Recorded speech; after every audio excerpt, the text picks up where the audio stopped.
What's up everyone, this is Andre Walford and welcome to your final training video on how to play Battle Eterna. This is the Master level. Here you'll learn how to activate passive abilities, activate awakenings, skill status effects, and how to change stances in the middle of battle. This video is made with the assumption that you have already watched the entrance, fighter, and advanced level videos. Let's get started with your final training video. Passive abilities differ from every character, each with their own trigger requirements and effects. Awakenings also have their own guidelines as well. Let's go over the roster of beta characters real quick and show how to trigger these abilities and what they do, and we're going to start with these 5 here. The Battle Eterna beta will have at launch 6 characters. Our 6th character right now is being put through the production pipeline, but right now we have these 5. Victor Nighthound, Mattox, Kane Revsol, Abel Strike, and Rosary Yoshihara. You'll notice that each of them have a crystal where their health is located. This crystal isn't just a cosmetic purpose, it actually serves a purpose. It communicates something to the players. So let me explain what that means real quick. Victor has a purple gem. That means that he's a type of character that likes to hinder his opponents. He likes to enable them from using their resources, or Eterna. Mattox, he's a type of character that relies on his unique ability. Kane Revsol, he's a type of character that focuses on aggressive play. He does high damage, but Abel, his blue crystal symbolizes that he relies on combos to do most of his damage. Rosary's green crystal symbolizes she's a defensive character. She rewards players who have a good read on her opponents and enjoy playing defensively. Now, let's get into the passive abilities, and we'll start from left to right. So, starting with Victor Nighthound, our main antagonist of the Battle Eterna world. Victor's passive ability is, if Victor lands a purple rush, he will seal 2 Eterna bars on his target. This is stackable. So, let's put him in our player slot for a second since we're going to be using him. Should a Victor Nighthound player decide that, I am just searching for my purple in my combos here, he wants to attack them with a purple rush card. And let's say the opponent has 5 Eterna. When Victor lands a purple rush card, not only is he going to take away half the combo value of that character, he will also seal 2 Eterna bars. So, let's say we're facing Kane Revsol, and Kane has amassed 5 Eterna. So, -2 will bring Kane to 3. That 3 will then stay that way. However, he has 2 Eterna bars sealed. So out of the 3 Eterna that he can have access to, he can only use 1 Eterna. This is what it means to seal the Eterna. So, even though Kane on board has 3 Eterna, because of Victor's passive ability that seals 2 Eterna, and we would put this here to symbolize how much Eterna Kane has sealed, he can only use 1 Eterna out of the 3 that he has. In order to remove this seal, Victor needs to take damage. In the rulebook, it tells you exactly how much seal you remove when doing damage. So if you do a yellow rush to Victor, you'll lose 1 seal. But if you do a skill to Victor, you lose all seals. Victor can continue to stack this all the way up to 10 and basically render your Eterna useless. However, you can bypass this if you attack Victor and your Eterna is sealed, but you so happen to get a flush using blues and reds. Since you're not using Eterna, you can still hit him with an Ender, an unblockable Ender. let's discuss how to activate Victor's Awakening.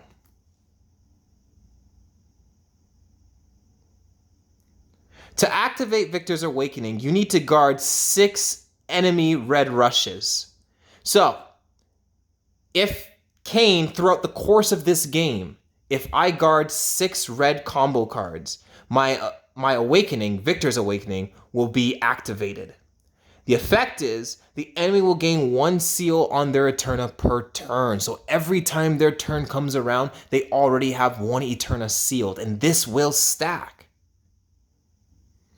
This makes Victor one of the best characters at controlling the battle. He can really set the pace to however he wants it to go.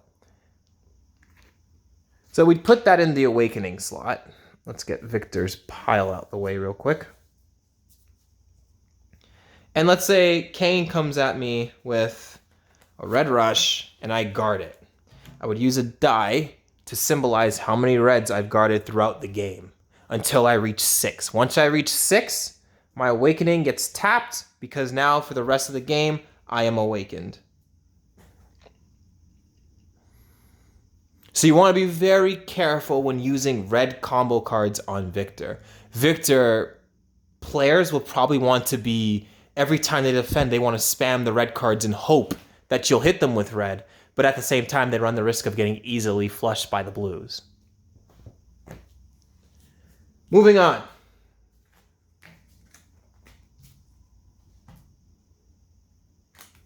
Mattox.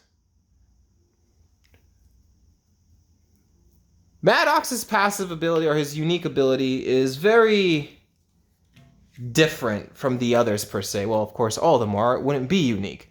But as you saw, Mattox, he only has 80 health.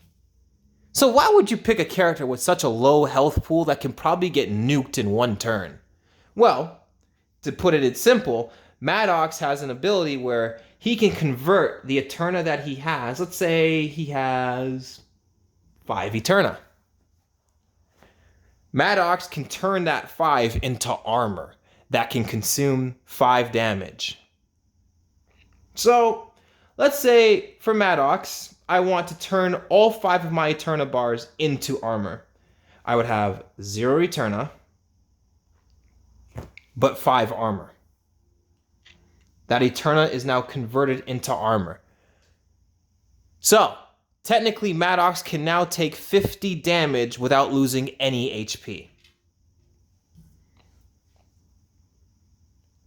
If an opponent decides to use a yellow rush card, this 5 becomes 4, and then 3, 2, 1. But if an opponent uses a skill, regardless of how much damage it does, it will take off the entire armor.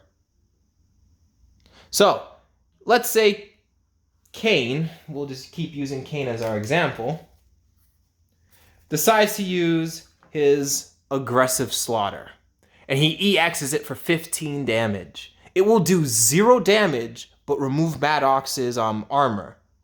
Mattox won't be able to guard while he has armor on. So since he didn't block this attack, Cain technically does keep his Eterna, but at the same time, he's done no damage. So he would tap it and continue his combo rotation.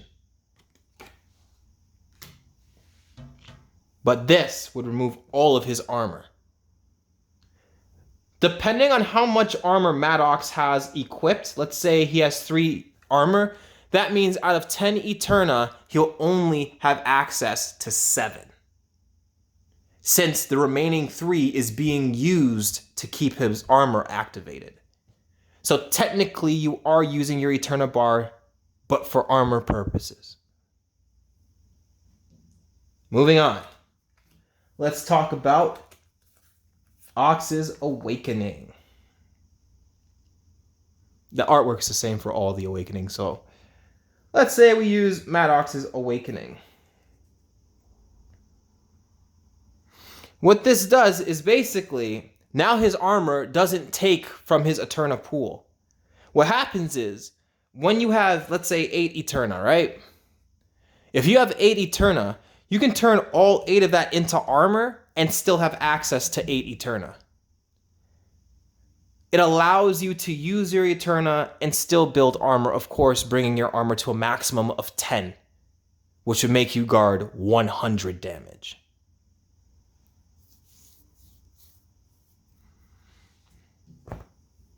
Let's move on to Cain Repsol, our main character, one of the two. Cain, I'll bring him up close for you guys. Cain's passive ability. If he lands 2 yellow combo rushes during his combo, he will be able to cause the enemy to bleed out for their turn. Now let me explain what this means. Let's pack up Cain and put him back here for a second. And let's make a combo to show you exactly what it is. Our training dummy will be set to no guard, just for tutorial purposes. So let's do a Cain combo. We go yellow, blue, red, yellow, right? So I've landed 2 yellow combo cards throughout my turn. Since I've landed these 2, my passive gets activated. And let's say we're attacking his arch nemesis, Victor Nighthound. So, now that I've landed 2 yellows, Victor has a status effect called Bleed Out for 3 turns. This means that every time Victor gets a turn, before he starts, he loses 5 health. He's taken poison damage. Cain can stack this throughout his turn. Every time he causes excess bleed out, he stacks it up by 1. So this 3 becomes a 4 to a 5 to a maximum of 6. Cain can't make an opponent bleed out for more than 6 turns. But if Victor's turn comes around and this 6 turns into a 5, Cain can apply 1 more bleed out to restack it to 6.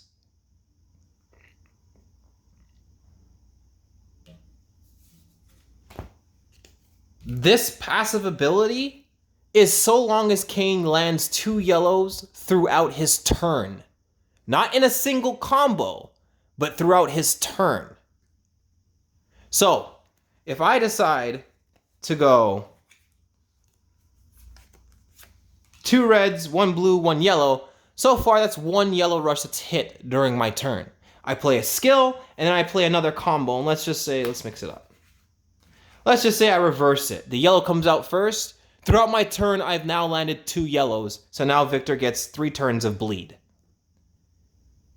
Throughout the rest of my turn, if I use a skill, then play 2 more yellows, of course, then I stack them to 4 again. And then, etc., etc. Every time an opponent has no bleed out, the first bleed out Cain applies will always go to 3.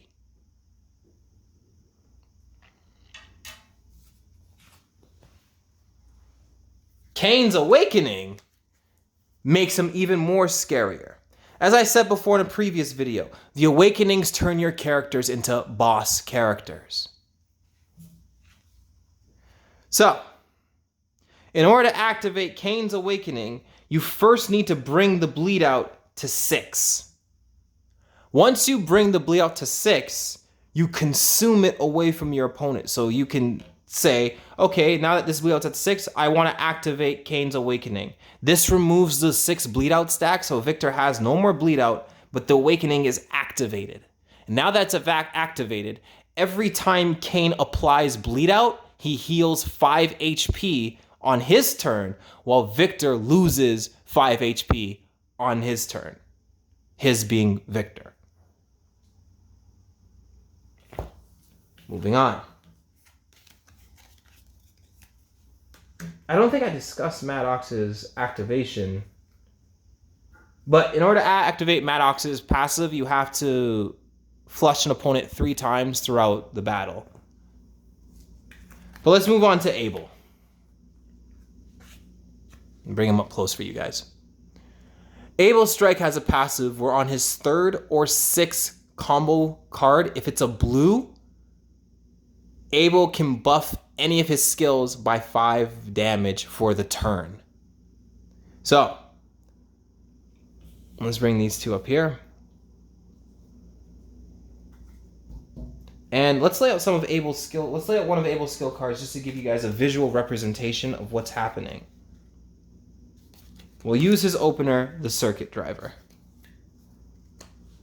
As a matter of fact, let's organize a little bit more. Since we finished with Mattox, we can put him aside. We're using Victor as our practice dummy because he's the antagonist, and we did Cain, so we can put him aside as well, and we'll bring Rosary into it when we're more clear. Okay, we'll put the player here, we'll put Victor there. Okay, so to activate Abel's passive ability, here's what his combo would look like.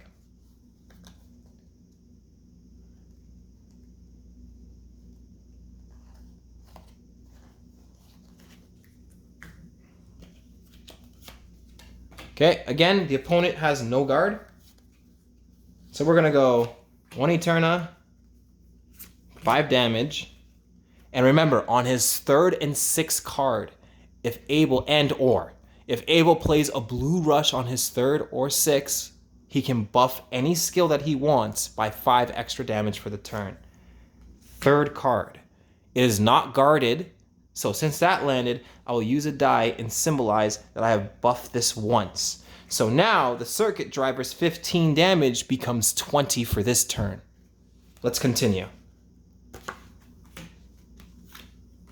Last card, and this is why in the entrance video I said you have to announce your last card, because some characters have a requirement where their last card can activate a passive ability. I play another blue, and now I can stack this twice over to turn that 20 damage into 25 damage, or I can spread it out.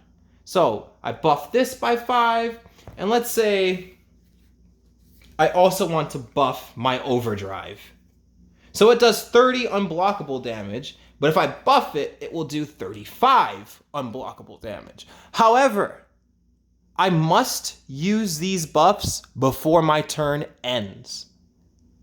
If my turn ends and I do not use these buffs, they go back to neutral, which means I just stacked it for no reason. Abel's Awakening ability, right here. I'll put it in the skill slot for now. But when you use Abel's passive ability, instead of buffing a skill, you can buff his Awakening. Once you bring it to 6, you can consume this 6 stack, tap it, and go into Awaken mode for the rest of the game. What this does is now, every time you use Abel's passive ability, whatever move you buff, you increase the damage by 5 and decrease the Eterna value by 1. So, the circuit driver, for example. In Awakened form, I can make this move, if I buff this move once, it does 20 damage, and now it costs 3 to use the base, and 4 to use the EX, instead of costing 4 and 5. And if I continue to stack it, I can literally bring it down to a free cost if I wanted to. It'd be a lot of work, but it can be done. That's what Abel's Awakening ability does. What makes it even more scarier is he can actually do this for his overdrive. Abel is probably the only character in the game that can lower the cost of his overdrive and use it at a very low cost. Doesn't need to use all 10 Eterna. But you need to be awakened in order to do it. So there's a lot of things that you need to do. Let's pile him up.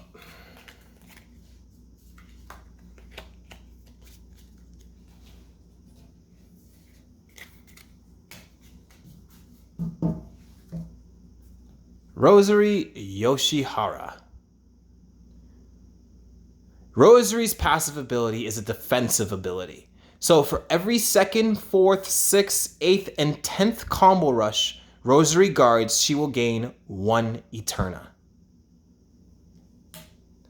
So, what this means is, let's set up our opponent to attack us. And we'll make our opponent, since Victor has 4 combo attacks, he will attack us with 2 reds and 2 blues. And let's have Rosary defend, and so we don't trigger the flush value. This is all for tutorial purposes. We will go yellow to start, so that's a mismatch. But the second card is also a blue, and if I defend blue, I just gained 1 Eterna because of my passive ability. For every 2nd, 4th, 6th, 8th, and 10th combo I guard, I gain 1 Eterna without even attacking. And now if I decide to guard red, that's my 3rd card. My passive doesn't activate, but the 4th card, I guard red again, and I just gained another Eterna point. That stacks my 1 Eterna to 2 Eterna. Like so. So without even attacking, I now have 2 Eterna.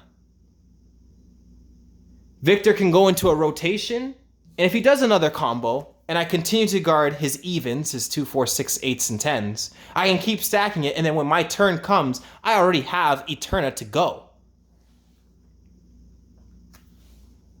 Rosary's Awakening, however, in order to activate her Awakening, you need to perform 4 green cancels throughout the game. So, if I land a successful green cancel in 1 turn, I'd put that over there to mark I've got you once with a green cancel. And until I bring this up to a 4, I can say I'm awakening. Once I awaken, what Rosary's Awakening does now, you know those even numbers that you guard, the 2, 4, 6, 8s, and 10s? Now, when I gain 1 Eterna, my opponent also takes 5 damage.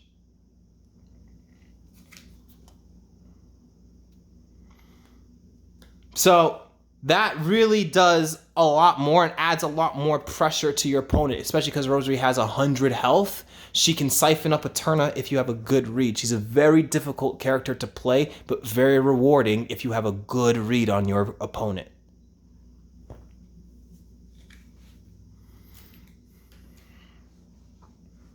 All right, so we've beaten Victor up enough. Let's pack him away. Or, you know what, let's bring him forward. We haven't used him throughout our tutorial videos. Let's use Victor for a second.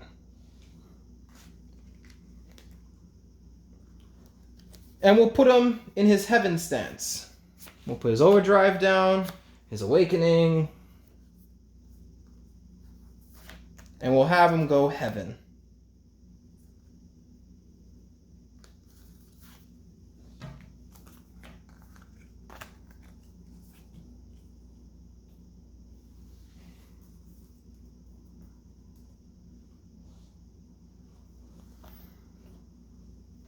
So, with the passive abilities and awakening abilities, these abilities can greatly shift the tide of battle into your favor.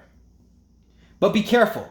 Because of the strict rules you need to follow to activate these abilities, your opponent can easily scout them out and block you. This can both work to your advantage or your demise. It all comes down to the skill of the player. Next, we will cover stance switching in the middle of battle. As you know, all characters have 2 stances that change the way they fight. Switching stances is key to throw off your opponent and give yourself more options in both attacking and defending. So, right now we have Victor in his heaven stance. And in Victor's heaven stance, he's a disable character.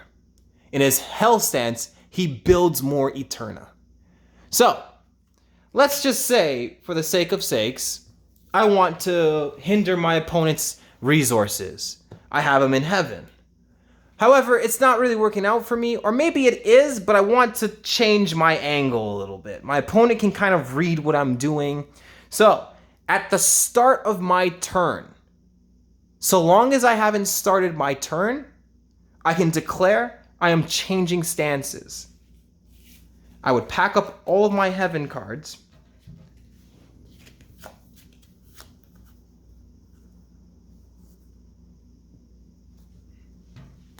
And now I have become Victor in his hell stance.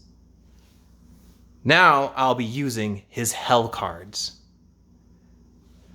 But with a stance switch, of course, it takes 3 turns before I can switch stances again. So I'm stuck like this for 3 of my turns. After 3 turns have passed, I can switch stances again if I wanted to.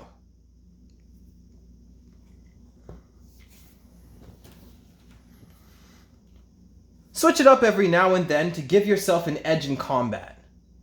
Well, this wraps up all of your training. You can always read the Bally Eterna rulebook to uncover more information, such as the different types of skills. There are openers, enders, projectiles, grabs, linkers, chain grabs, reversals, counters, enhancers, mix-ups, and resets. A total of 11 skill type cards that give you plenty of options to engage or defend yourself from attacks.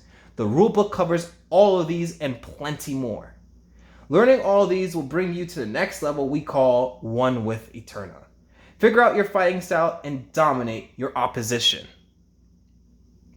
Last but not least, let's talk about the skills status bars.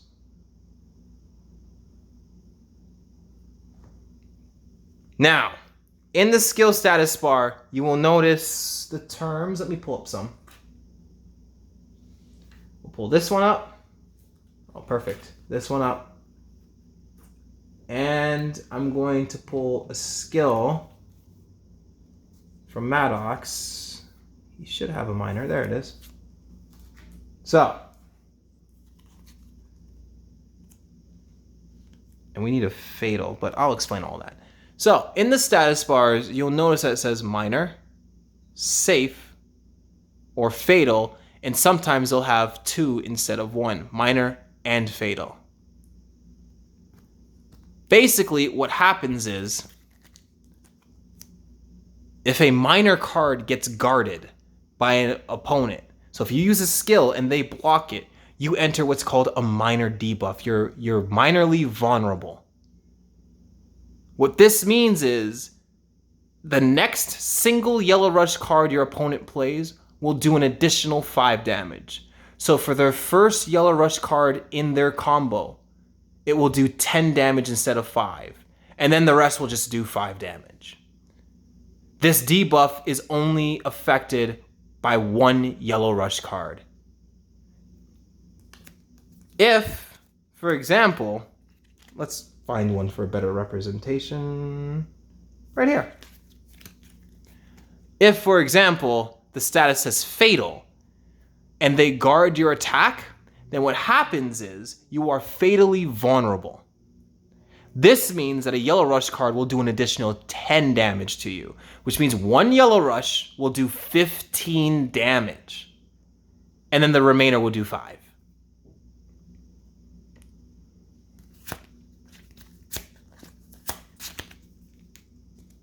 Or, what if the status is safe? This means that even if the card is guarded, it means that you won't be vulnerable in any way. Everything stays normal whether you hit or miss. You suffer no repercussions. But what happens if there's 2 on the card? Minor/fatal. This means the minor is for the base form. So if your base form of the attack gets guarded, you are minorly vulnerable. But if the EX form gets guarded, you are fatally vulnerable.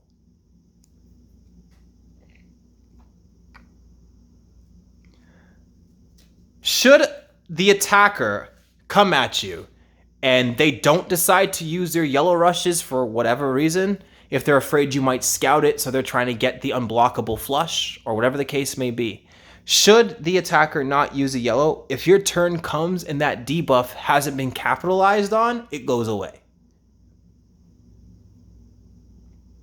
Well, that's everything you need to know about Bally Eterna and how to engage. Once again, there are plenty of more layers to the game that the rulebook does cover. It has diagrams, it goes into great detail. Anyways, this concludes your training. Like all fighting games, there'll be much practicing to do. Train hard and knock them out even harder. Best of luck, and I'll see you in the battle.